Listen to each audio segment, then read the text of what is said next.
You're listening to CFRN, a community of believers who trade for a living. To learn more about who we are, what we do, and how we do it, call toll-free 1-866-928-3310, and we'll send you out a no-obligation information kit absolutely free.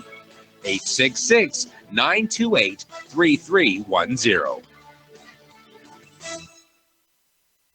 The CFRN Emini Futures Cast is now on Stitcher. Listen to us on your iPhone, Android phones, BlackBerry, and WebOS phones.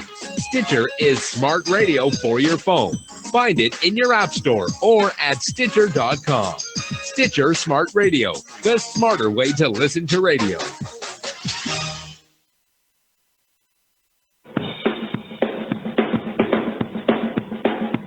Are you ready, Steve? Andy? Yeah! Bert? Well, all right, fellas. Let's go!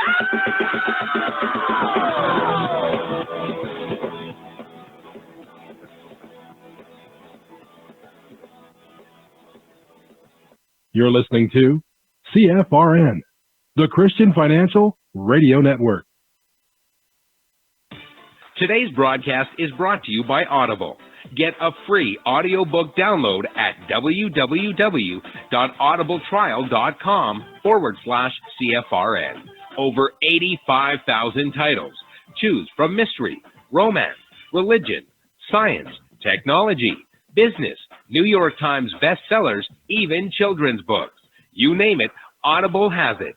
With 85,000 titles to choose from, you're sure to find the perfect audiobook for yourself or to give as a gift, and it's absolutely free. Just point your browser to audibletrial.com/CFRN. That's audibletrial.com/CFRN. And become a part of the audiobook revolution by downloading your free audiobook today. audibletrial.com/CFRN. Hey, trader, want to get rich quick? Well, good luck with that. If, on the other hand, you actually want to learn how to trade, the place to be is www.cfrn.net. Tune in Monday through Friday, 9 a.m. Eastern for our daily devotional, and then spend the next 3 hours learning how it's done from professional traders who actually trade for a living. That's www.cfrn.net. Every trading day from 9 a.m. to 1 p.m. Eastern. CFRN, a community of believers who trade for a living.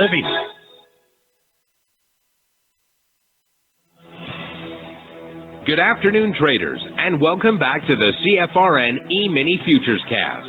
This is the daily broadcast of Indeterminate Length, where we discuss all things Emini, along with some really big ideas on the finer points of trading gold, bonds, crude, sugar, the euro, and even T-bills. Joining us today from our studios in Boston, Mr. Michael Borth. From our trading desk in Chicago, Mr. Burton Schlichter. Now, to get things started, let's go to our host and founder in Studio A, overlooking South Mountain, America's largest city park. Here's Dwayne.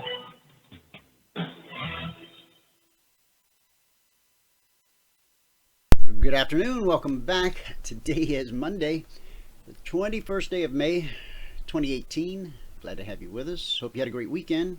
Hope you spent some quality time with the family, but we're glad you've chosen to tune in here. We are now in our second decade of broadcast history. Grab your day planner, pencil us in for the next decade. All right? If you're returning, welcome back. If you're here for the first time, a special welcome to you. We are just glad to have you with us. We will take a quick look at the numbers here in just a moment. I want to make sure you can see the chart I have up, S&P 500 Emini Futures. If you can't see the chart, go to our homepage, cfrn.net. On the right-hand side of the page, click the big microphone, follow the instructions. Within 30 seconds, you'll be registered all the way through the end of the month. If you register the first of the month, that's your best deal. 30 seconds for 30 days. Okay. You can also catch us dual streaming right now at youtube.com/CFRN/live. Bookmark that page and you'll always have one-click access each and every day. UK trading platform LMAX has announced its entrance into the cryptocurrency market, launching an exchange targeting institutional investors. Now, that news is out just as of today. We did talk on the webinar Saturday about the institutional investors and all the money that's sitting on the sidelines and waiting to come into the markets. Currently, about 70 to 85% of all crypto is owned by individual or retail investors. What happens when the institutions show up? Well, here they come. LMAX, which has offered fiat currency trading since its inception in 2010, plans to cement the legitimacy of the cryptocurrency arena as institutional interest continues to grow.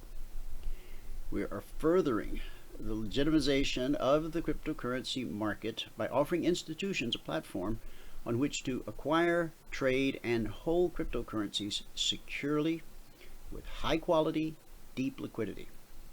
The rise of institutional trading of cryptocurrencies will be a game changer for the industry, he said. Regulated by UK regulator, the Financial Conduct Authority, also known as FCA, LMAX could also debut in New York and Tokyo in the future. Last week, major US crypto wallet provider and exchange service, Coinbase, announced a new suite of products aimed at institutional investors, what the company's vice president and general manager calls a $10 billion market. This month also saw London-based crypto facilities launch what it described as the world's first regulated futures contract for Ethereum. As with U.S. players such as Coinbase, the Winklevoss twins Gemini Exchange, and even Goldman Sachs, LMAX is keenly eyeing the large-scale investor market as an inroad to increasing cryptocurrency's mainstream appeal. Now, we'll have to take a look at that ETH futures contract.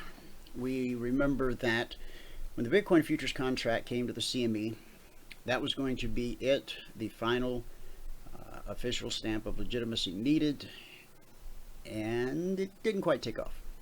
It's starting to build some steam, and that's okay. We'll see what happens with the ETH. Will it be the same? Will it be different? Or will the two together accomplish what they originally set out to do? Let's take a look at the numbers around the world. It's a green day in the USA. Boy, Dow is up 271 points, over 1%. NASDAQ is up 42 points, over half of 1%.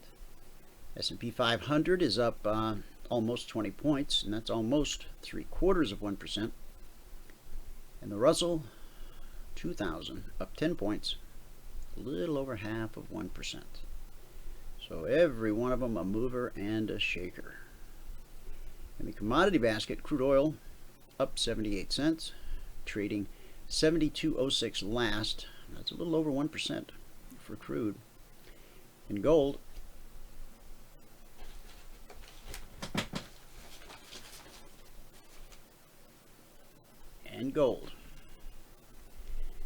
whole gold down $2.50, trading 12.8880 last. Let's see how they fared in the Asian markets at the close. Looking pretty strong. The Nikkei was up 72 points, Shanghai was up 21, and the Hang Seng added 186 points. In European markets, the streak, we're going to say the streak continues. The FTSE was up 80 points at the close, a little over 1%. The DAX remained unchanged, so there's a big daily doji. And the CAC was up 23 points, almost half of 1%. Green in Asia, green in Europe, and green in the US of A. That's a big green Radio Monday. So, what's it all about? Where's the strength coming from? Is it the US dollar? Is it President Trump? Is it America gaining respect again in the world arena? All that and more when I come back. Michael, if you're ready, Michael's going to come in and give us a recap of what happened in the live training room today. I am ready. And here we go. There we are. All right. Something just doesn't seem right. Anyway, maybe that's it. Okay, here we go. Good afternoon, everyone. Today is Monday, the 21st day of May, 2018. Today in the CFRN live training room. Well, first, if you have not taken a free trial with us, go to the home page here. And right up here at the top, it says sign up for the CFRN live training room, 100% free trial, user indicators, learn our strategy. Click here. When you click there, you will be sent the confirmation link. You must click on the confirmation link. Okay, if you don't click that confirmation link, we don't know that you took the trial. Okay, so you got to click on that link. All right. Oh, I'm sorry. When you click on, I said it wrong again. If you want to take the free trial with us, click here, and that's going to bring you to this page, where all we ask for is your email, your first name, and how you found us, and hit the submit button. Once you hit that submit button, you'll be sent a confirmation link. You must click on the confirmation link. Okay, if you don't click the confirmation link, you will not have a free trial. Okay, because we don't know that you took the free trial until you click that link. Okay. Okay. Now, the spreadsheet. If you're going to read the spreadsheet, you can read all the CFTC risk disclosures down at the bottom. Today, in the room, it was really slow in the room. I know the markets are all up right now, but they actually started to move just as the room ended. As I said, today's the 21st day of May 2018, and if you're going to read this spreadsheet, you can read all the CFTC risk disclosures down at the bottom. Today, 10 ticks in the euro, 1 tick in crude, 1 tick in gold, and 4 ticks on the ES. Okay, that's what this 50 is right here. Today it took 105 minutes and 9 trades to get to the goal today. At that point, we're up 132.50, and we took a total of 9 trades. Okay, so on the month now, over 15 trading days, we're at $2,422. That's $161 per contract. All right, and on the year now, we're at 16,073. That's over 94 days, averaging 171 per contract. 171 per contract. Okay. All right. Now let's see what we did or didn't do. Okay. We'll start out with the gold. And in here, gold started out just totally flat. And it went down. And it went right back up through the BBC, then right back down through the BBC. It came back up and gave a little bounce off the BBC, but just enough to get 1 tick profit out of it. And then it came up through the BBC again, through the BBC again, through the BBC again, through the BBC again. And you can see it's just having a hard time here. There's a lot of selling pressure right up here at this level where it just came off of. All right, you see it sold off there, it sold off there, it sold off there, and it's selling off right now. Okay, and that was it for the gold today. All right, now the euro, let's see. We had a couple of shots here on the euro. We had a bounce off the BBC right here. We picked up 8 ticks on that. And we had a close below the trend line right here. We picked up a couple ticks to put us at plus 10 there. Okay. Then this was during the break right in here. It really didn't do anything. You know, we were looking at a possible long here, but the black step line crossed down below the BBC. So there really wasn't anything that you could do here during the break. Okay. And that was it for the euro. Now the crude oil. See, we started out here with the crude and we got 1 tick profit there. Then we stopped out to put us at -7. Then over here we picked up 2 ticks to put us at -5. And then right here, we picked up 6 ticks to put us at +1. Okay, now we missed a trade there. And I'm pretty sure there was one that stopped out somewhere that I missed. This was getting on toward the break right here. Change directions and just want to see a trend, and it's really having a hard time getting a trend going here. Okay. The ES, now the ES had some good movement during the break. You see, right here is where the break started, and it dropped all the way down and came all the way back up. All we got to do with the ES today, though, was we missed this trade right here, but we picked up 2 ticks here and 2 ticks there. Okay. Let's see, was there a way that we could have gotten in this for that short? It looks like right here would have been 34 down to 32. Yeah, right here during the break would have been a trend line like that. Actually, no, that wouldn't have been anything because we had to break this dynamic support first. So it would have been right down here. Would have been a short. And changed directions, went right back up into the zone. And that was it on the ES for us today. Okay, so here we go. Hang on, let me find it. Here it is. Here we go. If you're going to read the spreadsheet, you read all the CFTC risk disclosures down at the bottom. All right, today, as I said, is the 21st day of May, 2018, and we got 10 ticks on the euro, 1 tick on crude, 1 tick on gold, and 4 ticks on the ES. That put us up to 132.50. Let's see, over here, I'm sorry, it took 105 minutes and 9 trades to get to the goal for the day, and we're at 132.50 at that point, and we took a total of 9 trades today. So on the month now, we're at 2,422. That's over 15 days, averaging 161 per day. On the year now, we're at 16,073. That's over 94 days, averaging 171 per day. Okay. And if you have not taken a free trial with us, go here to the homepage at CFRN.net. Up here at the very top, it says sign up for the CFRN Live Training Room, 100% free trial. Use your indicators, learn our strategy. Click here. When you click there, you'll be brought to this page. On this page, all we ask for is your email, your first name, and how you found us. Hit the submit button.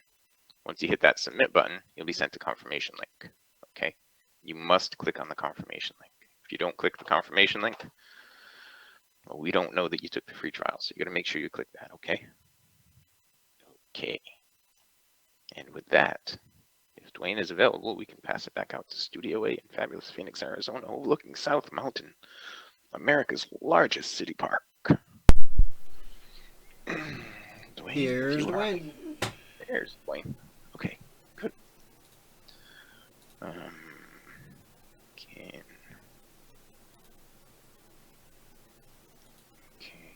Oh. And there we are. And there it is. I can see your charts. Very good. Recap of the recap. Today it took 105 minutes and 9 trades to get to 132.50. Based on one contract. Based on one contract, 2 hours a day. Actually, today was an hour and a quarter. Actually, an hour and 3/4. Hour and 3/4. That's what it was. 105 minutes. So we got. Did you say his email? Which one?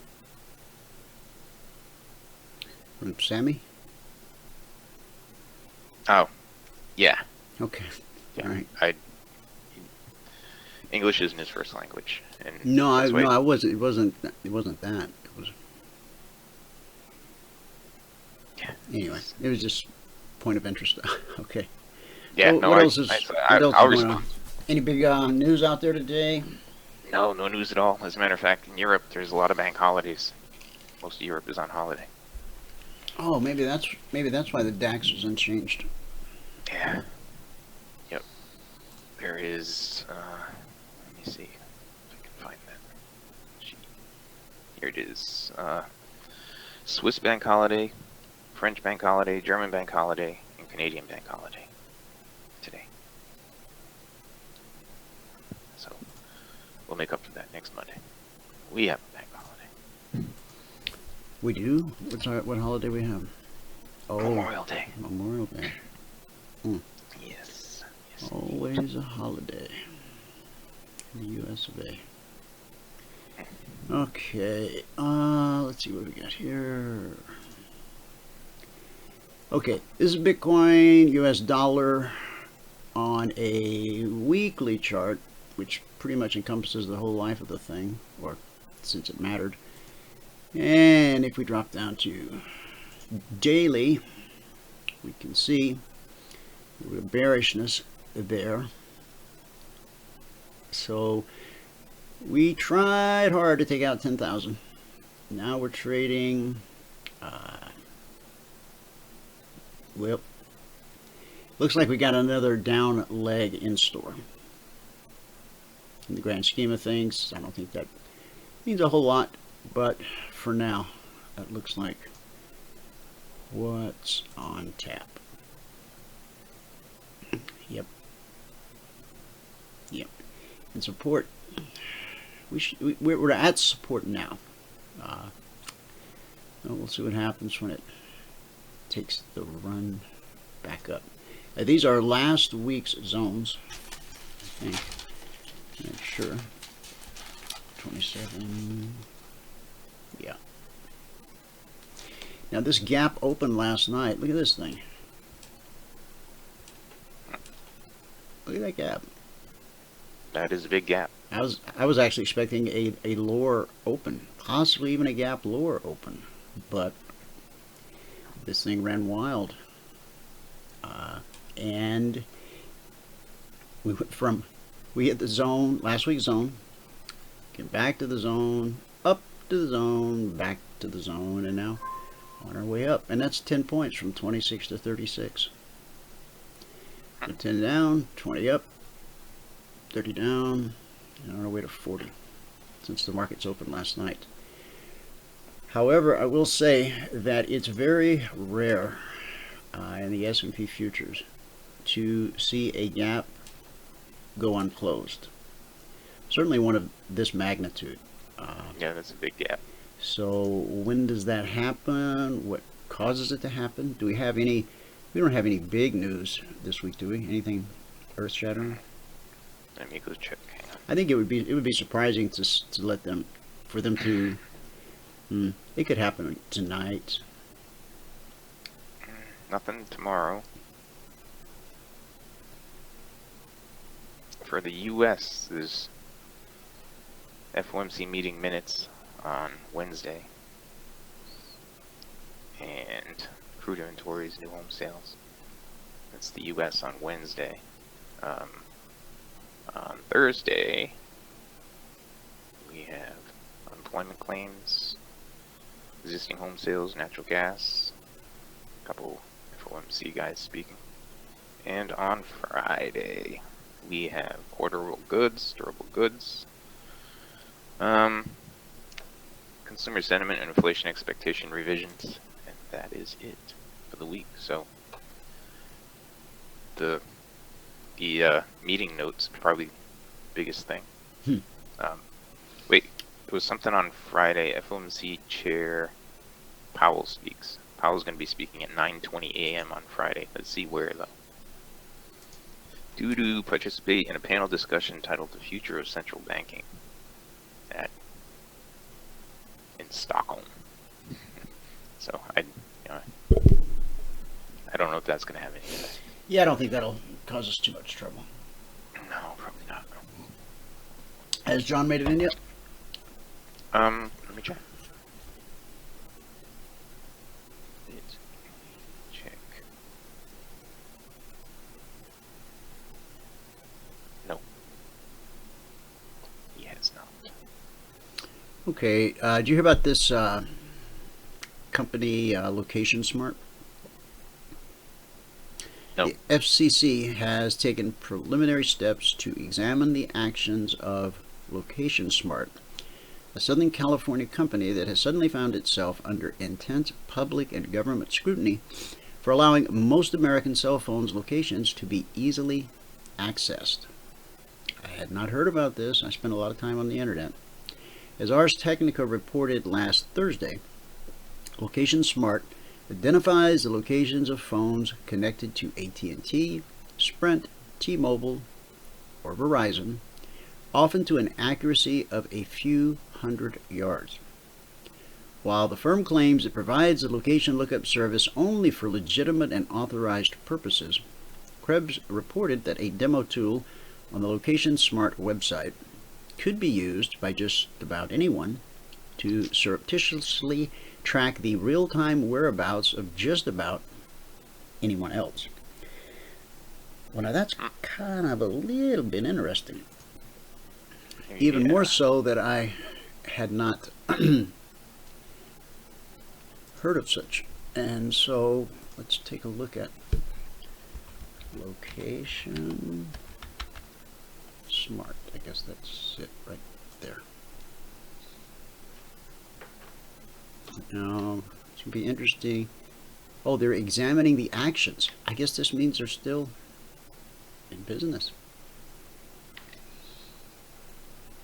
So that's going to give them time to maybe clean up their act. No, I'm assuming like a business would use it to keep track of their workers. If they're supposed to be on the west side of town delivering concrete and they can clearly see on their screen that they're at some place they shouldn't be on the east side of town. So I don't see any quick way to just go. I wanted to just go in and search a number and see what it came up with. You know, and it just doesn't jump right out and say, this is what we do. We track every mobile phone. Right. Platform, location. Okay.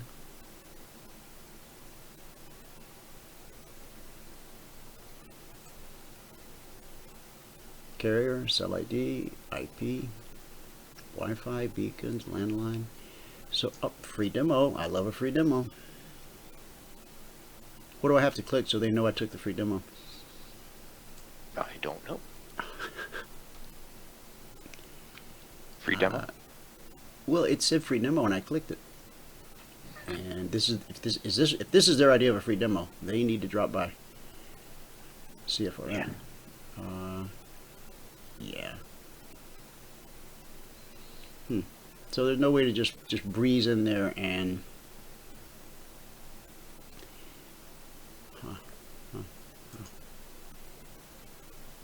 location matters. All right. Does anyone in the chat room, anybody have any knowledge of this company? How long they've been around? How long they've been snooping on folks? And I wonder,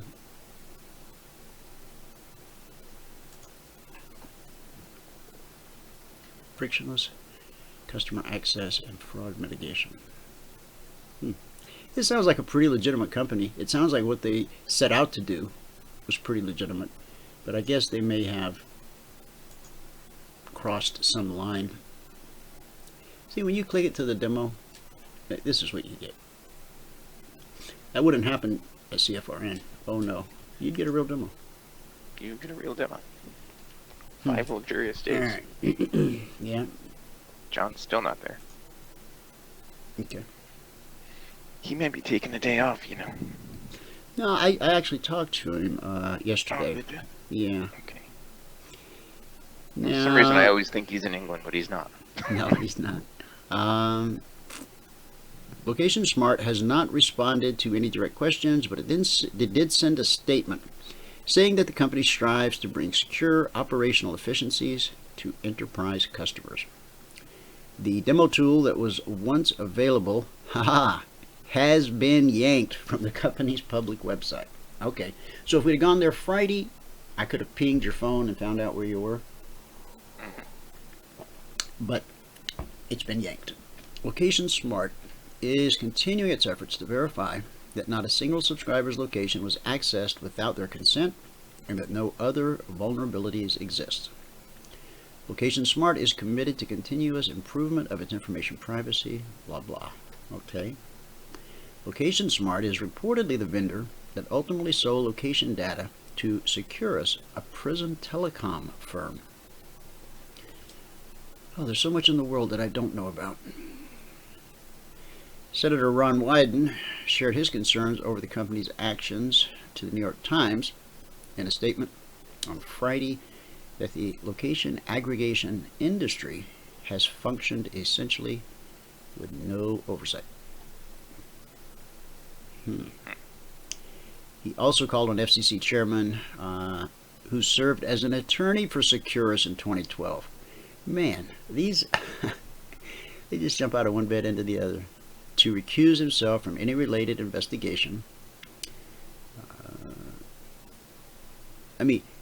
Congress, the Treasury, and Goldman Sachs, and the Fed, that's like a game of musical chairs. You know, you just, when the music stops, you just sit down wherever you're at. Oh, Congress this time? Okay. You know, as long as you're part of the circle agreed, that's all that really matters. So far, none of the carriers have expressly denied that they worked with companies such as Location Smart in the past, nor have they pledged to stop working with them in the future. So, okay, let's say there's some loophole in the law, and these people say, well, we think we've got a right to do what we're doing. Would that bother you? That anybody that knows your phone number could type it in on a computer and know exactly where you are in the world right now? Yeah, that would bother me. I think it would bother me. Now, on the iPhone, you know how they've got the locate your iPhone app? It comes pre-installed. Yep. If you know someone else's Apple ID and password, if you punch that in, it will tell you exactly where they are. It will. Did you know that? I did know that. So who you been snooping on? Nobody recently. But back, at the beginning of the whole divorce process, I knew my ex's info. Yeah. Yeah, that's what happens when you're the IT guy in the house. All right, let me see if I can round John up and we'll get him going here. If he's around.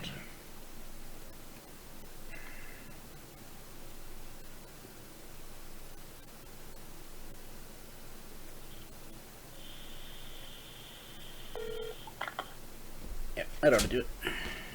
That ought to just about do it. Okay, last night on the Concierge Trade Alerts, what did we have to say? Oh, did you upgrade? Did you do the greatest update to Windows 10? No. Well, I don't know. It might have done it on me. No, it's a really big deal. When you turn your computer on, or when you sit down, you'll have a big screen telling you all the stuff that's changed and all the new stuff you can do. It's quite the amazing thing is, up until this point, I can't find anything it broke except for the resolution on one of my monitors. I had to fiddle with that a bit, but otherwise, it's really nice to know that I can get the most recent updates and have it not break the computer. And there's all kinds of new features that I think a lot of people will find pretty handy. You can, like if you're working on a task and then you got to go work on something else, it's got a thing that will remember where you were on the other task, and you can go back there and just pick up where you left off. I don't know exactly how it works because I haven't used any of the features yet. The update, I set it up to happen during, I think at about 2 a.m. last night it was supposed to do the deal. And they tell you this is going to take longer than a normal update. So, I hate it when they automatically do those updates on me. I come in the morning, everything's rebooted. Well, you know you can control that, right? You just I know there's a way. Yeah. You just go into the control panel, you go to Windows Updates, and you can say go ahead and download it, but don't install it without my approval, or you can tell it to not even download it. Yeah, I think I have that checked on this computer, but the one that I normally work on down in North Carolina. Thing is you pretty soon you get so many updates behind. Yeah, and then it takes forever. Well, yeah, for starters it takes forever. So the S&P 500 last night, we said to consider buying 27.39. That's ridiculous. Our goal was to stay out of the fray, but this one little wick reached up and grabbed us. That's disturbing on so many levels. And 27.23, again, we wanted to stay out of the fray, and we managed to. I did really anticipate that the market would try to close the gap, and I'm going to assume on this big red candle here that most folks thought, here comes the gap close, but such is not the case. So we're just pinging back and forth here in a little over a 10-point range on the S&P. Let me see if John made it in, because I think... Yeah, he is in. Okay. Yeah, I'll open him up. All right. There he goes. John, welcome to the show. Hi there. Thanks for the invite. Did you have a good weekend? Yeah, it was great. We watched the royal wedding, and I thought it came off pretty well. Except for the fire and brimstone speech, could have been a bit shorter. I didn't catch that. Who made that speech? Bishop Curry, the head of the Episcopalian Church in Chicago. Okay. Yeah, the choir were from London. I actually thought they sort of like a classic African American choir, but they were actually out of London. So almost everything was homemade except for this guy. But he's all went on for about 13 minutes and was a little bit over the top. But overall, it was a phenomenal day. How is it? I wonder how it is that they came to call in a guy from Chicago. Oh, maybe he was her pastor? Well, yeah. No, I don't think it was. But I think that was. I guess they called the top guy. To come over, and I think it was a good gesture. I think it was. I mean, look, the Royals had never seen anything like this before, and was kind of refreshing in a way. And it was a beautifully executed ceremony. It was tremendous. It was probably one of the greatest royal weddings ever. I saw a headline this morning on royal weddings then and now, and they were referencing Princess Diana's wedding compared to this one. Was this one just better? I think it was. Yeah, I think it was better than Kate and William. It was really a very touching ceremony, and it was beautifully flawless. Beautifully executed, and it was a very nice ceremony. I mean, there was some exceptional. They had a cellist there from London, 19-year-old, who played some fantastic numbers. And it kind of didn't, it wasn't boring. It didn't. It kind of was fairly fast moving, the whole thing. Mm-hmm. And the procession afterwards was really something. Was maybe because they did it out of Windsor Castle was actually better than being in the streets of London. Oh, is that one of the big differences between the? Definitely, yeah. I can't even remember when they last had a wedding at Windsor Castle. This was kind of a departure. But Karen in the audience, she's Her Royal Highness now. I mean, that's yeah. It's quite a title. Have you ever watched that TV show that she was on?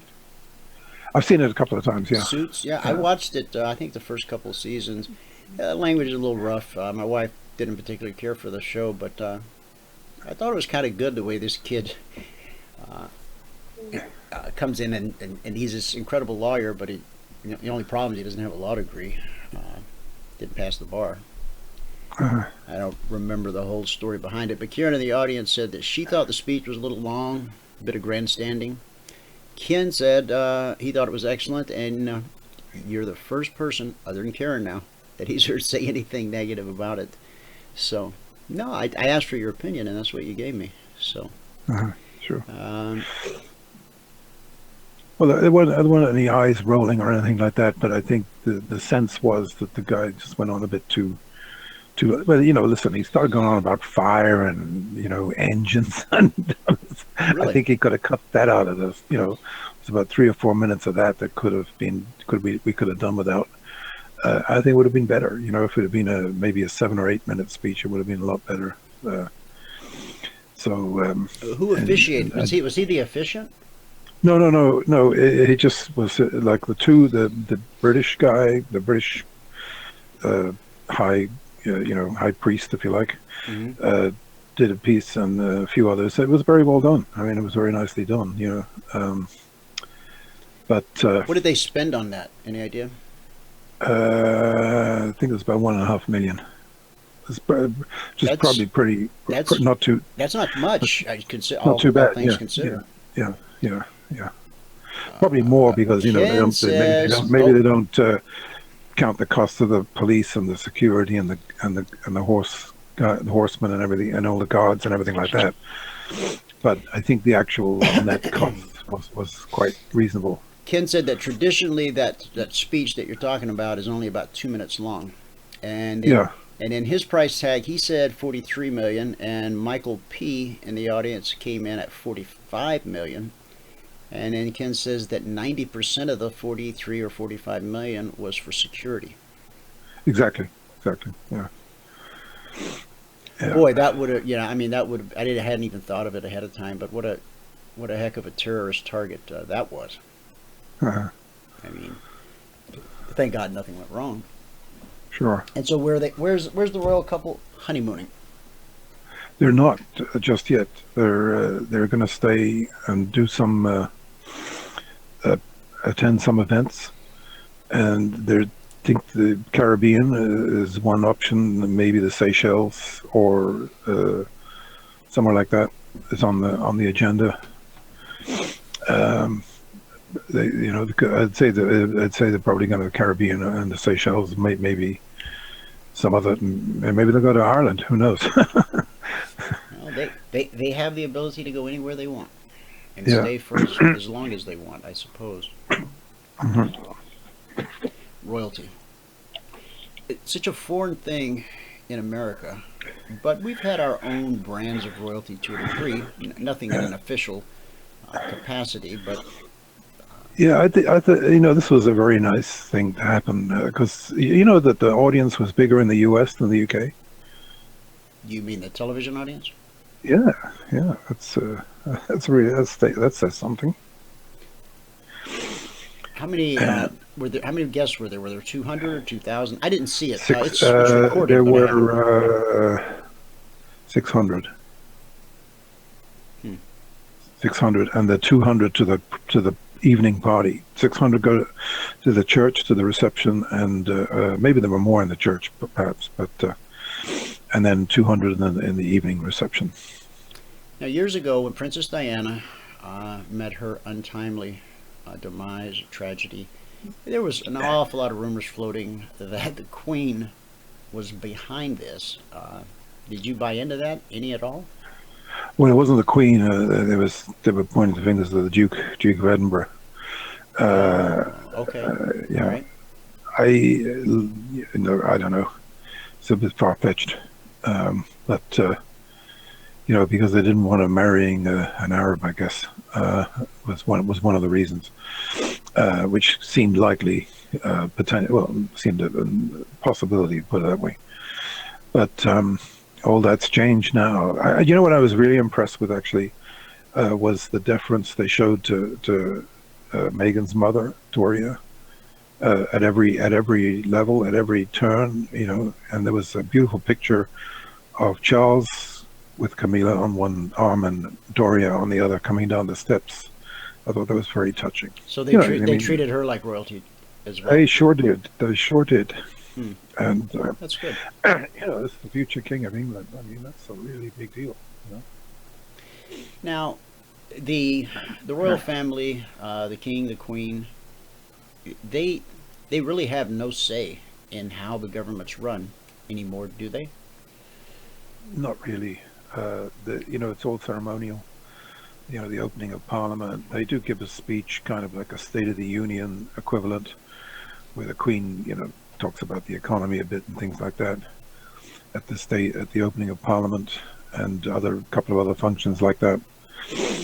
But they don't have any. At what point in history did they lose their power, the kings and queens? I think when Charles II was beheaded, sometime around then, I think it started to change.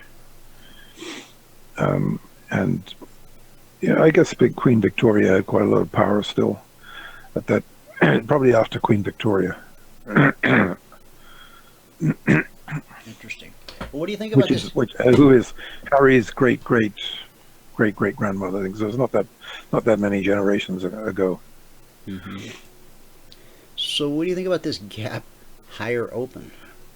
Well, I actually said last night. Yeah. Remember I said to you, have you got to buy stuff on the upside? Yeah. I did, and I had it so far up because I didn't want to get tagged. I went long some stuff on Friday, including Maxim, which didn't exactly set the world on fire this morning. As a matter of fact, we got out of the top, but it's come back, and these semiconductors are a little bit wobbly. They're up, but they're off their highs, and we actually sold the highs of the market earlier on this morning, bought the pullback, and now we're trying to rally again. It looks like we're probably going to be able to, but this, in fact, it's first starting right now, so we want to be long, go back long here, but the what I think this is, look, when you start a big summer rally, you got to kick it off with a bang. And I think this is the bang we were looking for. If you remember, we kind of had a midweek bottom, and except for this sort of slump on Friday, which was obviously a head fake now, and to be up 300 and over 25,000 again, I think is a pretty big deal. And you might start to see the Dow. The Dow is actually pulling ahead here. It's starting to outperform the other markets, which is more symptomatic of what should happen as we go higher, possibly towards new highs. And the other thing is, look, when the Nasdaq's leading the way, it's always a good thing. It's a good idea to follow, and because 9 times out of 10, the Nasdaq's right. And when the mid cap's leading the way, which really was the big hint that on Friday, where we actually made a new intraday all-time high, who's right? Is it the mid cap or the market, or the larger caps? And it turned out to be the the Russell. So, when the soldiers are leading, that's how bull markets start. It's not how bull markets end. So this is why we could be starting a whole new up leg here. And this thing about, I just caught a little bit of commentary on CNBC this morning, and look, the skyline of Pyongyang has changed drastically in the last few years. How did that happen? Well, it's happened because Chinese, there's so much money in China, it found its way into North Korea and sparked a kind of a mini boom in that country. And unfortunately sparked everything else as well. But they were saying that, 5 years ago, if you went to Moscow airport, there wasn't a Chinese to be seen in sight. And if you go there now, there's nothing but Chinese. They're pouring into Russia because there's so much money. I mean, apparently over the weekend, the most billionaires now are in China, no longer in the U.S. There's more billionaires in China than in the U.S. So this trade deal that's going on with China is really is a very positive thing, because it's a win-win. It's going to ultimately be a win-win for both, for not just for both countries, but for the whole world. And I think that's a good thing. So, and look, I would say we're right now at a bit of a critical point here, actually, in the market, because the problem today is the Nasdaq is underperforming the rest of the markets, and that's a little bit of a little bit of a problem. If we go higher and the Nasdaq reasserts its dominance to the upside, that would be the much more Nasdaq bullish. almost closed that that gap opening. In almost what? You know, that the gap higher open last night. Mm-hmm. The Nasdaq looks like it almost closed it right here. Oh, that, yeah, I see what you mean. Yeah, no, it did. It came down a lot. The S&P hasn't come close. Yeah, no, the Nasdaq did come back this morning very drastically, actually, and that's and look, the Nasdaq's definitely not cutting it as well as the others today, and even the Russell is off its highs, and in fact the S&P and the Dow are strengthening up, relatively speaking. Just one second. Yeah, go ahead. Thanks. On the Dow last night, Concierge Trade Alerts said to consider being long 25.10. That's right there. By 25.10. I don't have a problem admitting that the irrational exuberance that we saw at the open last night really took me by surprise, which is why I live in an either-or world. I'll either do this or I'll do that, based upon what the market does. Not what I think, not what I imagine, but what it does. And so, while I certainly thought we would come to close the gap, what if we don't? Well, then you pick up 70 points on the Dow. Now, we don't get out at the swing high or the swing low. Why? Because we trail a stop. If you trail a stop, you're always going to leave a little on the table. Important prices, important areas are almost always tested. Price gets back below the trigger, and it's attempting another run. But I'm just watch this all week until it closes. Now, it may never close. I'm sure the S&P over the years is filled with unclosed gaps, but I know that people, gap purists, whoever, I'll just say they almost always get closed. Okay, the Russell. All right. Consider being long 1642. Wow, I didn't get my clock cleaned on that one. The high was 4160. Again, I'm honestly trying to stay out of the fray, and 1630 on this side, so stayed out of the fray there. Is that you, John? Go ahead.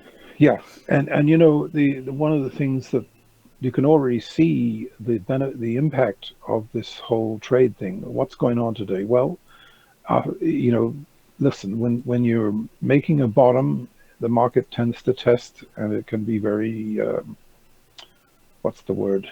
You know, frustrating, if you like. We've been making a bottom here in the metals over the last week, and we've had some downside testing, and you know, but meanwhile, the silver has been notably strong. However, the gold came down and made a lower low this morning, slightly. It got down to 1280. It's currently at 1289. We went in and bought it early this morning. The silver dipped down overnight to about 1630. It's currently at 1651, and it's a new high for this little rally, if you like. The platinum, which we suggested on Friday, was very close to a bottom. is on an outside day today. That's a pretty bullish bottoming formation. Palladium looks as is starting to look very bullish. It's up 30 today, 30. So it's literally gone crazy this morning. The fact that the palladium is up 30, I think, tells you we're probably going to have a late rally in the gold. Now, the weirdest part of this gold story today is that the gold stocks opened down, and gold in particular, which is usually a leading indicator, has been going the wrong way this morning. It's down about $1. It's been down about $1.35 or so. It's currently only down $1.26. I would watch this very, very carefully, because if it sort of gets back above 77, it could have a big rally and could even end up positive on the day. That's what's happened to the JNUG already. It was negative earlier on. It's gone positive. That's a very good sign. The dusts made a slightly higher high this morning. We sold them right up the top. They're down now, and they're starting to look like they could be going lower.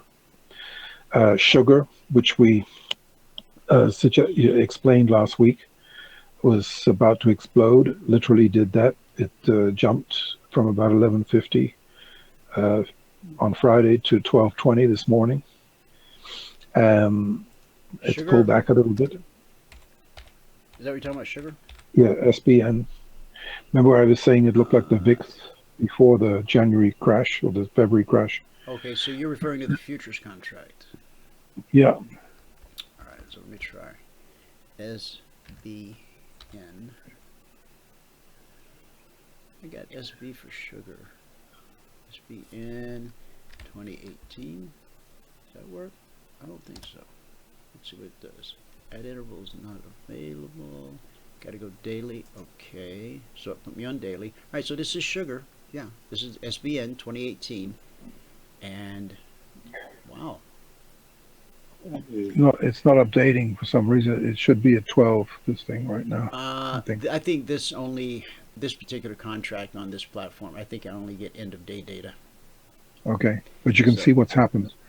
Yeah, Well, I mean, there's It's about there's a lot of negative press about sugar, high fructose corn syrup, and everybody's running scared, and I think probably they well should be. To some Well, degree. this, the Chinese thing maybe is bullish for sugar potentially, bullish for metals, bullish for the grains. Look at the grains. We call the grains. They actually went long the grains on Friday ahead of this weekend, and their beans are up 25 right now. Remember we said the grains look like they're going to take off? Mm-hmm. I think this is the real. It looks to me like these are real moves now that are happening. We also mentioned the coffee last week, to be buying it around 117. It's at 120 this morning. And the best trade of all was, remember the lumber, which we said to short? Right. It's that we had limit up on the way up was 10 point moves, right? That's about $1,500 a contract, something like that. Jumping up day after day, 10, right up to, it opened up the limit on Friday. Was it Friday or Thursday? No, Thursday it must have been. And then, no, maybe it was Friday. It was Friday. So it opened up, got to 1048.5. Then it reversed, finished up limit down, but it went down not 10 points, but the full expanded limit of 15 points. And it's down another 15 points this morning. So this is a gigantic down move in lumber. We've gone from 648.5. I think we got in at around 642 or somewhere, 643 on the short side, live on air. And we're down to 609, locked limit down this morning. So being locked limit down, it virtually guarantees the market's going to open probably below 600 tomorrow. And if it's limit down again, then boy, I'm not sure where it's going to reverse, but probably 585 or somewhere like that might be the point at which it'll have a bounce. And when it bounces, it could be, it could go limit up again. It's a very, very, it's kind of a dangerous contract to be trading right now. Do you know what a lumber's futures contract represents? It's 135,000 board feet of lumber each contract. That's a lot. Yeah, and by the way, the platinum just jumped $5 to 900. It's over 900 now. So I think the platinum bottom is in. I think you're witnessing you're probably witnessing an epic bottom in metals right here. I guess May is still the month for platinum. June. July for platinum, June for palladium. Okay, there we go. That's the problem. Okay, that looks like a chart.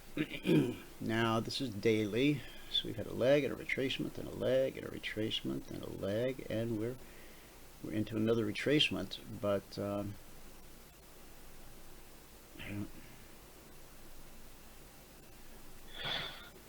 if you go to a daily. Yep, this is daily. Oh, it is? Mm-hmm. Wow. If I drop it down to whatever. See the way. Look at the way. See the previous bottoms, Dwayne. Do you see the way they turned? Back on the daily. Yeah, on the daily. The way they turned up or turned down. Well, see how each bottom, prior to the green, they looked like there was no bottom in sight, right? Mm-hmm, mm-hmm.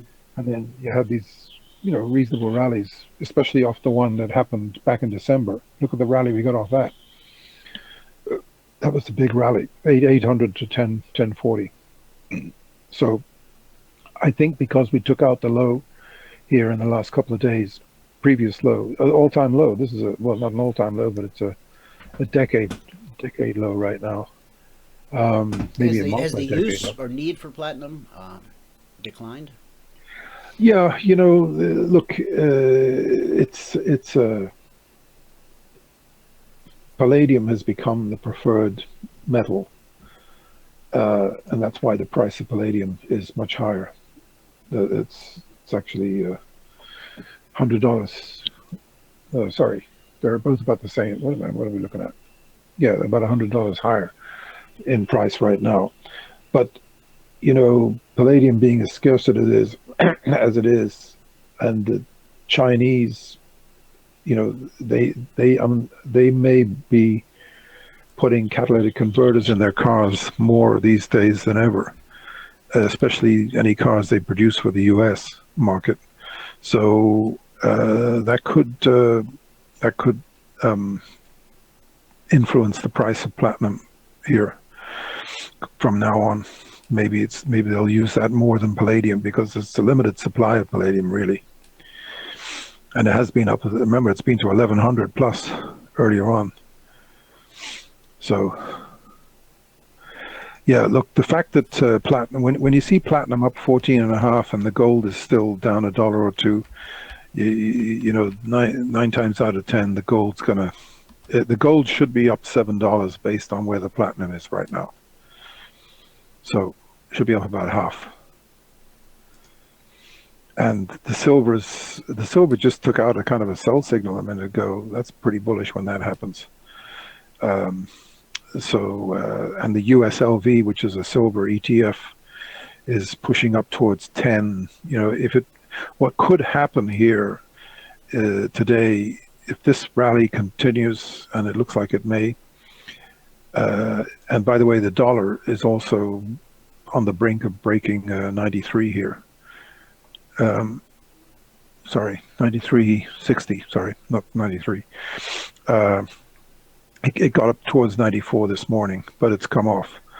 And if the dollar starts breaking down and the metals get some traction overnight, you could actually see a gap up in the gold shares tomorrow. And I think that will be very positive if that happens. You're probably going to see a more of a buying stampede develop on the metals. You know, if you looked at where platinum was this morning when you came in, you know, making new lows, it's tough to buy. Making new lows, right? New multi-decade lows almost. But look where we are. We're up 14 right now. When that happens, it's what is it telling you? It's telling you that you know, well, as I said last week, all the elements are in place for a reversal, because you've got divergences going on. You've got positive divergences that are symptomatic of a bottom. And just like the mid cap is leading this market, you know, the stock market higher, when the JNUGs, which is a junior nugget, is leading the way higher, that's the cue. That's what you got to follow today. And Newmont Mining sort of opened down quite a bit too, and it's pulled. And look at these gold stocks are just sort of, the gold stocks are doing right now what the metals were doing earlier on this morning. They were just sort of inching higher. They weren't really, you know, moving much higher. Now you're starting to see an acceleration to the upside develop in the gold stocks right as we speak, because the nugget is, which was down quite a bit earlier on, you know, down 50 cents or so, is now, it was down 24. It's now at 24.70. It's just gone positive. It's just about to go positive. So this is a classic kind of bottom in the making when you see this. So the more we close positive in these gold stocks today, the more likely you're going to see a continuation overnight in the metals prices higher, and possibly a big gap tomorrow morning, and possibly some really furious upside action later this week. You familiar with the stock I've got up here, ADOM? Which one? ADOM.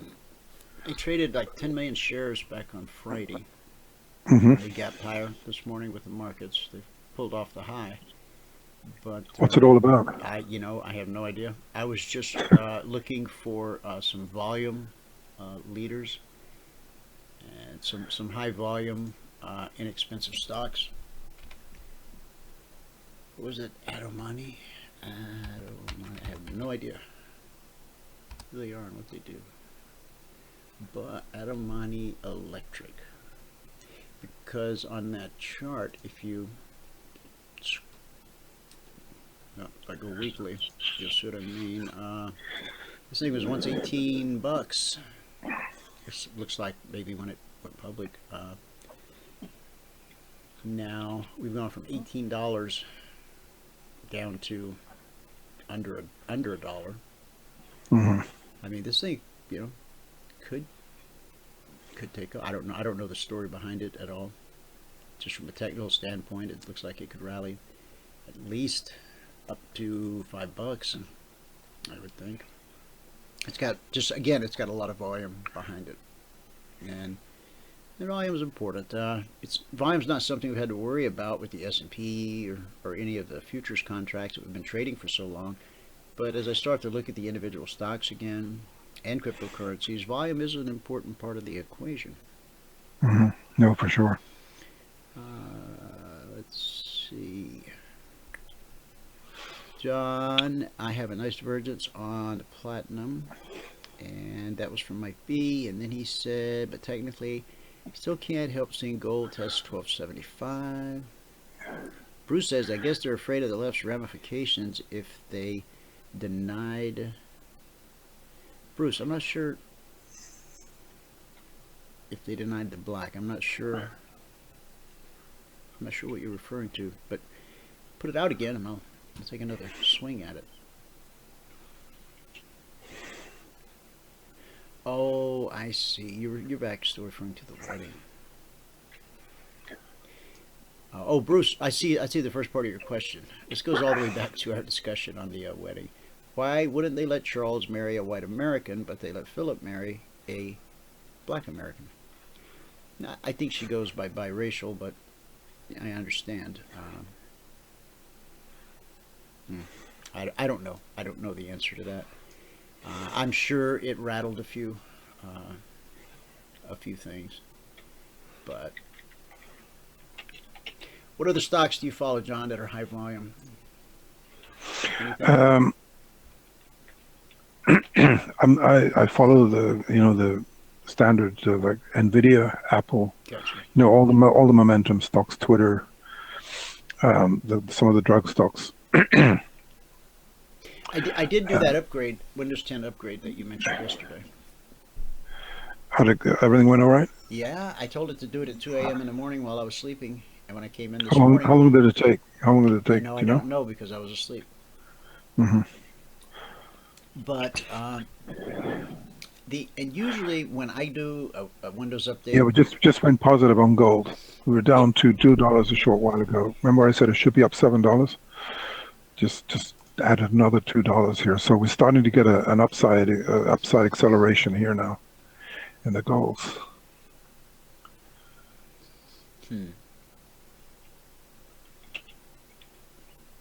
This 95.96, that was our lowest weekly zone for quite a while, and now we've been below it for quite a while. And where do we sit this week? Gold. Well, we're at a zone right now, just the 90.91. So if we can get above this, we could see 96.97. What's putting so much pressure on gold besides Jamie Dimon, JP Morgan, silver shorts? What's in the picture? Just a minute.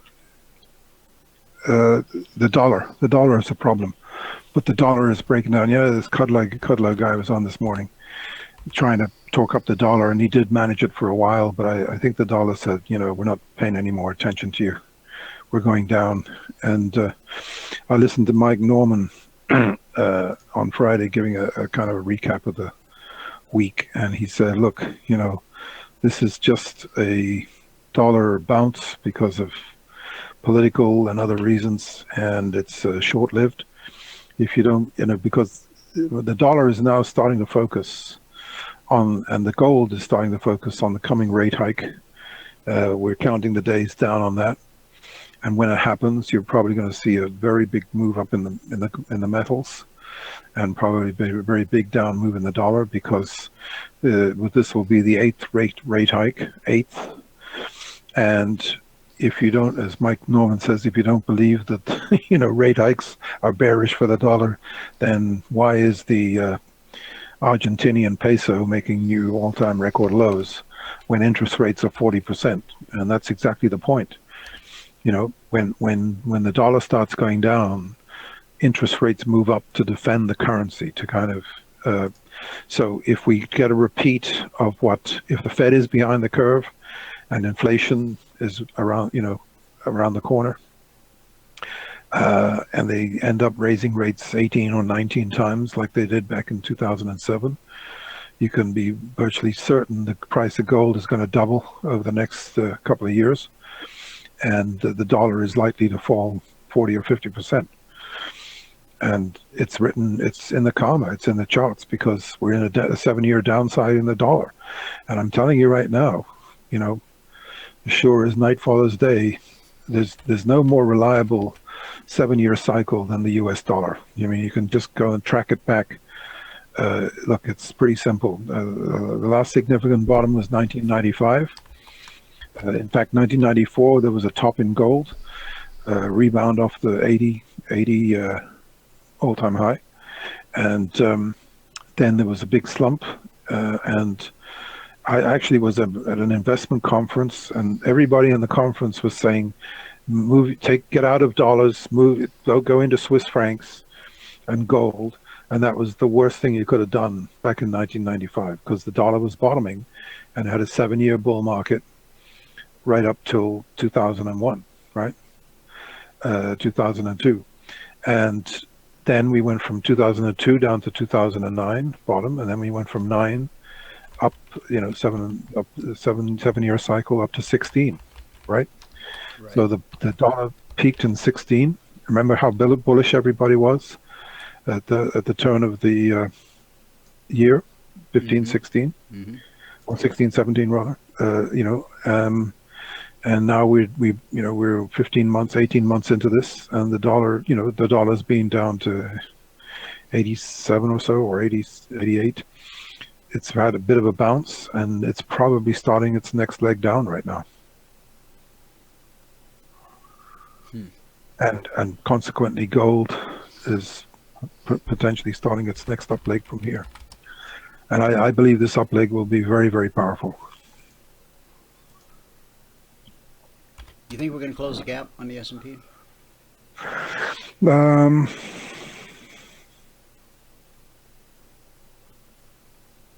I wouldn't rule anything out. There's because this political thing that's going on, that Trump's is sort of revving up at the moment. There's a very good chance he could come in and fire somebody, or the whole thing could blow up, because it's getting closer and closer to Obama every day. This investigation that he was the mastermind behind the whole thing, along with Brennan. It's all out there, for people to read. And there's some pretty astounding facts come out recently. And this whole thing, I mean, look, the thing I'm a little bit worried about is that this Gina Haspel was sworn in today as the CIA, and it's starting to come to light. She was in charge of Europe, and this guy was a CIA operative in England, ex-CIA. She had to know something about the fact that this guy was, the informant on the Trump campaign, and may have been so that's the only thing that bothers me a little bit about her, is that maybe she's got a skeleton or two that she's hiding from Trump, and is she still beholden to Brennan? That would not be good,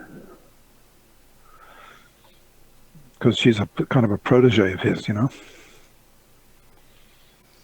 bonds are violently sideways. Yeah, but you know what?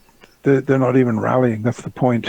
And I think that the next bit of news that comes out might, and the GDP, they're talking about 4% GDP now. The Atlanta Fed is talking about 4% for the second quarter. So, and then we've still got the employment claims later this week. And, if that comes in back down again, that could affect the bonds. And then we got the PMI coming in as well later this week. So, well, listen, it's been a great pleasure. Yeah, thank you nice so much, work John. Enjoyed it very much, and I look forward to talking with you tomorrow. Okay, much obliged. Thanks. Okay. Yeah, some of these stocks, guys, that I've been looking at. Let me get John's mic.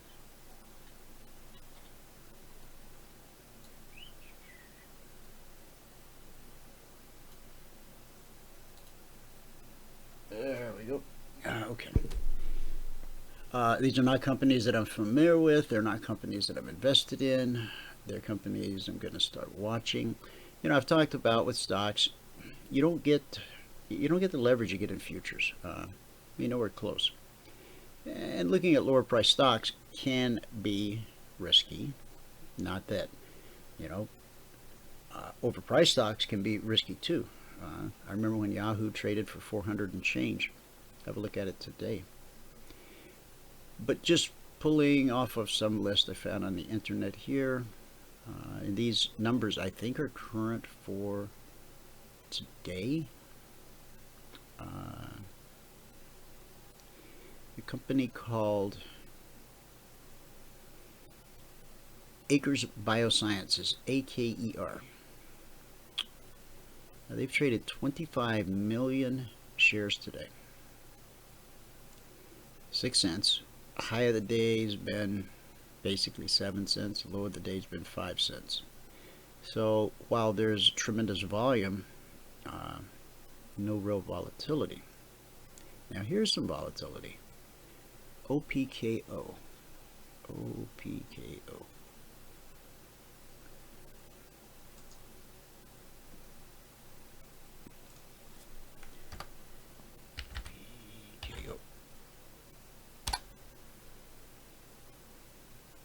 Pilot symbol. Ah. One too many O's.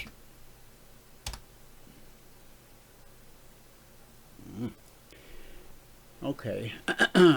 Now, OPK has traded 19 million shares. The price, $3.99 the last time this updated. Now, the high today has been 477, which apparently it ran higher after this list was published. So, when a stock runs from, what am I on, daily? Oh, let's get down to, let's go like 30 minutes. There, now that's better. Okay, so now we're on a 30-minute chart. So everything you're seeing here has happened today. Now this OPK, it's down 18% on the day. It's dropped from 470 down to, well, almost a buck. And at 376, that might be something you could take advantage of. Mike says it's a search engine and online directory service, been in business since 1998. Interesting that it's getting so much. Now this next one trades at 66 cents, HMNY. Now let me just say that, you know, penny stocks are, they have risks that other Merrill Lynch, for the longest time, I don't know if it's still part of their program, it probably is, they wouldn't even talk to you about a stock that was under $5. So this HMNY, Helios and Matheson Analytics, let's see what it looks like on the daily.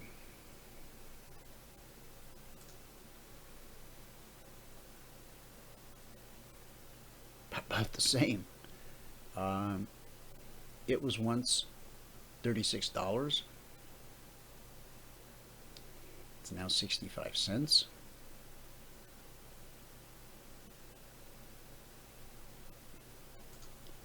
And is it still crashing and burning today? No. Yeah, and how much? 17 million shares have traded hands. We'll look at just one other one. Now this company I'm pretty sure I've heard of, Agile Therapeutics, AGRX. They've traded 10 million shares today. And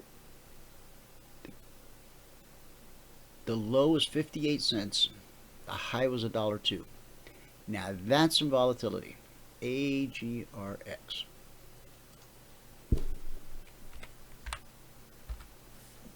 If you're gonna day trade something, you definitely want something that's got volatility. Well, okay, that's probably a little bit unusual if you look at the history here. Today was a night day. We gapped way lower on the open. Probably some news-based event. Yeah, so that's not really a good example. Okay, we'll pick one more. Anybody out there got one they want picked? Let's see.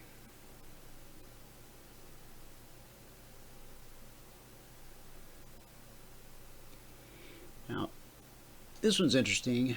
NVCN.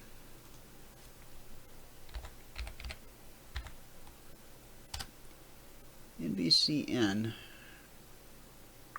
has traded 39 million shares today. And it's up 2 cents. Wait, no. Oh, it's up less than a penny. Is that right? Yeah, 0.0313, hit a high of 0.032.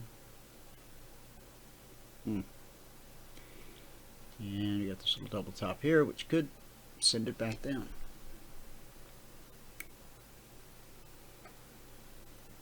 Now, I did have NUGL up there a minute ago. Let me put it back up. NUGL. Tell us about it. What's the story on this one, Mike? I'm thinking it looks like the volume's pretty thin on it. Is that true?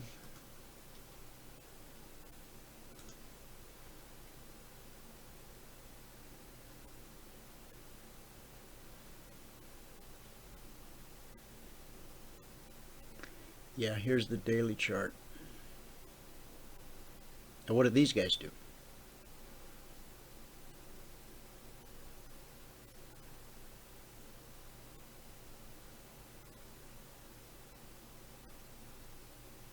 Posted above. Oh, Nuggle is the... Oh, I thought you were talking about that other company.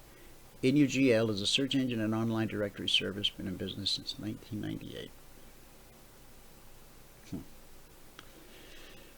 Okay. Well, a quick run through the S&P, the Dow, the Russell, the NQ, crude, gold, bond sideways, and this was our buy in the email last night, and we just gapped way above that. And as a general rule, we don't chase, so we didn't have any part of that. The monthly chart, we're still looking. I mean, we're really pressing the issue, but for the monthly chart, this is the highest that we anticipate. And so I'm looking for a leg down. Do we get it? Not. Do I have a faulty model here? Maybe. I'm just watching it to see.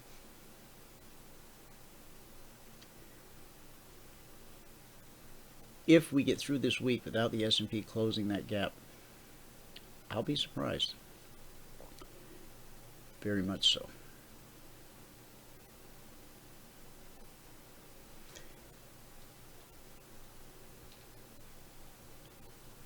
We're going to talk about setting the captives free. That's a good word for the day.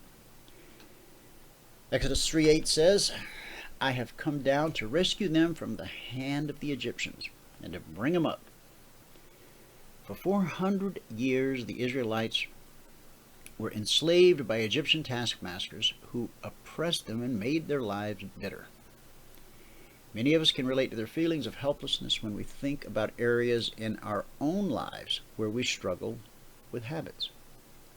Whether it's food, alcohol, drugs, sex, money, abusive relationships, we've all experienced a sense of powerlessness in our repeated attempts for freedom.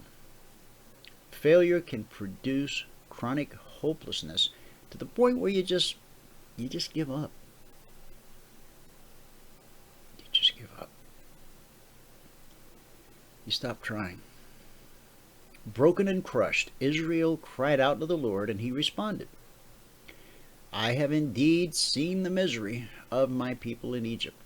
I have heard them crying out because of their slave drivers, and I am concerned about their suffering. Exodus 3:7. So God extended compassion towards them. In Exodus 3:8, he says, So I have come down to rescue them from the hands of the Egyptians, and to bring them up out of that land into a good and spacious land, a land flowing with milk and honey. God came down to bring them up. And wherever you are today, whatever problem you face, no matter how insurmountable it may seem, and, well, to the Israelites, the Egyptians seemed pretty unsurmountable. But God is bigger than any problem that we might have. Is he going to fix things? If we circle it for 7 days and then shout like they did at the walls of Jericho, will that change the situation or the circumstance?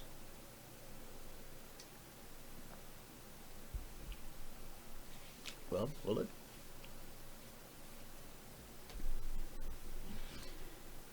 Israel's deliverance called for the slaying of a spotless Passover lamb. They applied its blood to their doorposts, and the death angel passed them by. Bible says, Christ, our Passover lamb, has been sacrificed. 1 Corinthians 5:7. Jesus Christ, our sacrificial lamb, shed his blood to set us free from whatever is enslaving us. Today, it's not the Egyptians, but again, it could be that laundry list I read and more: food, alcohol, drugs, sex, money, abusive relationships. So, what's enslaving you? What's got you caught up? What's got you tied in a knot? What do you think there's no way you can overcome? Well, you can be released from that captivity, not by your own efforts, but by trusting in the God who answers the cries of his people. We had a visiting pastor yesterday, Pastor Mark Smallcombe, and his wife. They're out of San Francisco, and they have a marriage counseling ministry. And he preached a sermon. He had the marriage workshop. They had the marriage workshop on Saturday, and my wife, being elders in the church, which is a nice word for old people, I guess, we felt that we should go to set an example for the younger couple, so we did. We've been married. I'd have to take my shoes off to count up all the years. I think my wife said we've been together 38. So we were together 3 years before we got married. But anyway, as I was saying, the sermon he preached yesterday was about marching around the walls of Jericho, and he talked about your problems, whatever they are, my problems, whatever his problems, whatever they are. We defeat them with praise. When you don't feel, now I know most of you are believers, and whether you still sing out of the hymn book, turn to page 212, nothing wrong with that. Or if you're part of a new, more modern type of church, praise and worship, the pastor's wearing a t-shirt and he's got those ripped up jeans and a blazer, looking pretty cool. That's kind of how Mark looked yesterday. But he looked good, aging rocker type. When you don't feel like praising God, that is probably when you most need to get your praise on. Now, my wife, the Alexa that we have in the kitchen, my wife created a worship, contemporary worship, stuff like Chris Tomlin, Take Me Home, or I Want to Go Home, just a lot of great songs. And with the Amazon Unlimited Music thing, you have to go on the computer or the phone to the app to create the playlist on the Alexa. You can't add songs on Alexa, which seems kind of odd. But she created a playlist of worship music for the kids to listen to, Gabriel and Emily, every morning as they're getting their lunches together, eating their breakfast, doing their chores, and just getting ready to go off to school. Now, those of you that were around way back in 2008, 2009, we used to start the radio show every day with a praise and worship video. I'm trying to think of the one I used to play over and over. I can't think of it now. Maybe I will by tomorrow. It kind of sets the tone. So you're feeling down, you're feeling out, you're feeling hopeless, you're feeling like God's forgot you, forsaken you. Don't buy the lie of the enemy, because he said, I'll never leave you or forsake you. I mean, that's God's word. So if he said it, I think he meant it. And so when we begin to have those doubts, that's the enemy creeping in. So my suggestion, even when you don't feel like it, pump up the jams. Put on some good praise and worship music. Whatever type of praise and worship music moves you, whether it's how great thou art or I can only imagine, and two opposite ends of the spectrum. And pretty soon you might find yourself humming along. Pretty soon you're singing along. And maybe that big tall problem starts to seem small in the grand scope of things. You know, whatever's happening here on this earth, it's temporary. It's going to pass. And it's passing fast, let me tell you. You know, when I think of all the struggles and things that I saw my dad go through and my mom go through and my grandfather go through, well, those things aren't problems anymore. When we put things in an eternal perspective, it takes the wind out of their sails a little bit. Doesn't make them go away. Doesn't mean we don't still have to face the music. We do. We have to face the music. We have to accept responsibility for whatever role we've played in it. Then we have to try to do, whatever the next right thing is.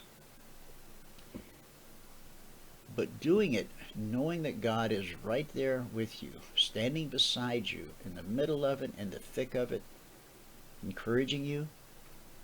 He can't do it for you, but He can open doors that no man can close. I remember a time when praise was forever on my lips. Literally. If I wasn't talking to you, I was talking to Him. And then somehow I got really, really busy. Wasn't intentional. One of my nieces posted on Facebook the other day. She's a pretty outspoken non-believer, and she was trying to egg on.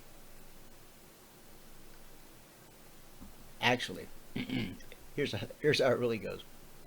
She's a high school kid, and she posted, on Facebook about her disbelief in God. And so my sister-in-law responded, and then the niece's mother, she responded, and how dare you try to indoctrinate, and then she ended with, how do you even know there's a God? And so I don't do the Facebook thing a whole lot, not personally anyway, but I typed in, well, I just spoke to Him this morning. I haven't gone back to see how that sat with her, but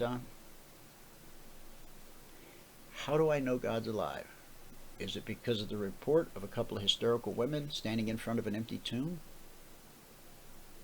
No. Is it because my grandmother told me? That had influence, I gotta tell you. But the truth of the matter is, I did speak with Him this morning. And now I know. As I've always known. And so if you ever doubt that He's there, if you ever doubt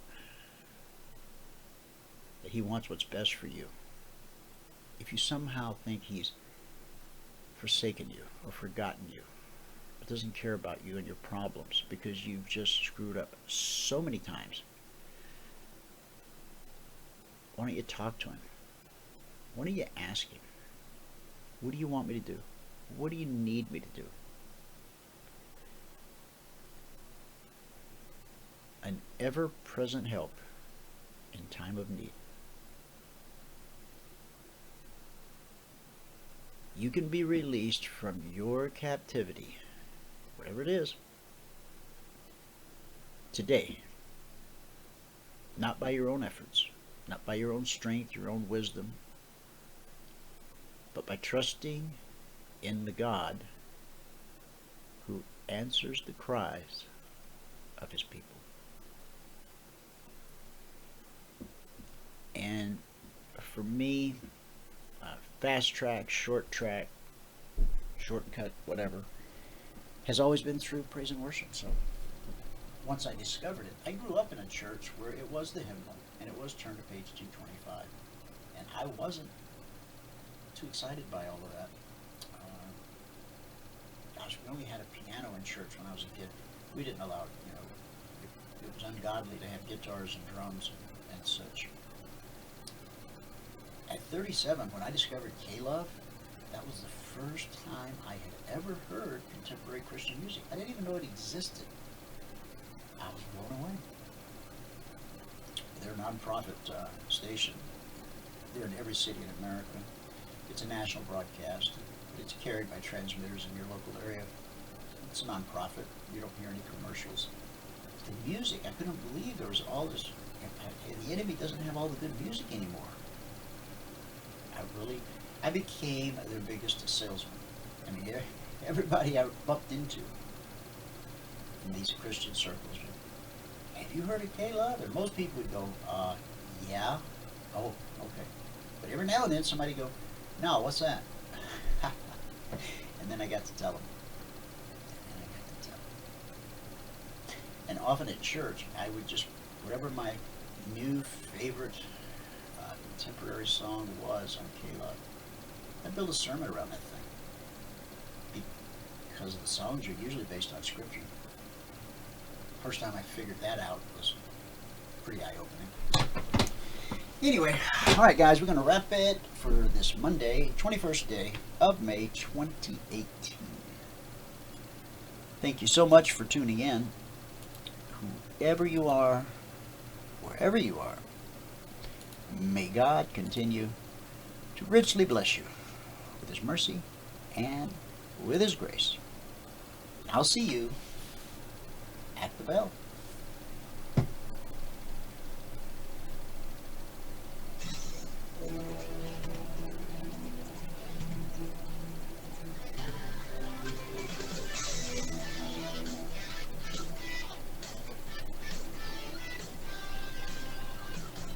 Remember this, there is no greater return on investment than to see a human life changed and given hope. As always, pray hard and trade safe.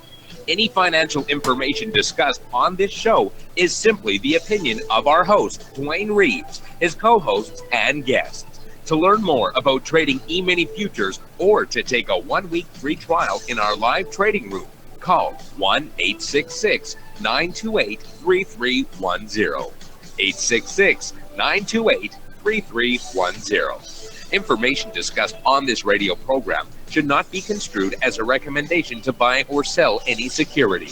Always do your own due diligence and consult with a licensed securities broker or financial planner before making any investment decision.